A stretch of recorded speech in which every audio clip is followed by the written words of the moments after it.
Welcome to our channel. Today we how to backup Ubuntu VPS using Timeshift and cron. Quick tutorial step by step clearly.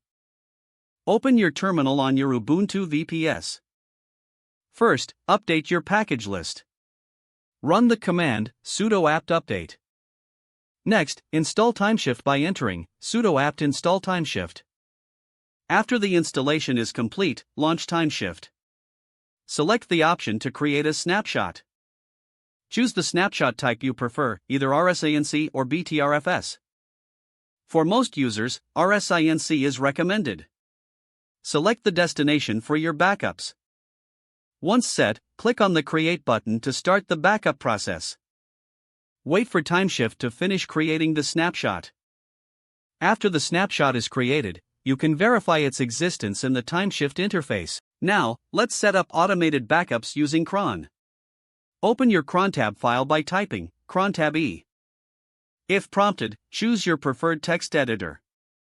To schedule a daily backup, add the following line: 02**** Timeshift create comments automated backup. This command schedules a backup at 2 a.m. every day.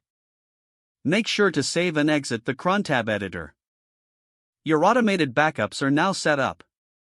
You can check your cron jobs by running cron tab L. Now, you are ready to regularly backup your Ubuntu VPS using Timeshift and cron. If the page does not load, refresh the browser or try again in a private or incognito window. Make sure you are using the correct email address, then retype it carefully to avoid small typos. If your password is not accepted, use the reset option and create a new strong password you can remember. Check your spam folder for verification or security emails, then complete any requested confirmation steps.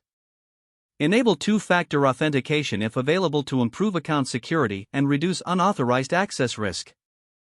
After signing in, review your profile details so your contact information and settings are accurate and current. If you see an error message, note it down and try again after restarting your device and internet connection. Don't forget to like this video and subscribe to our channel for more step-by-step tech guides.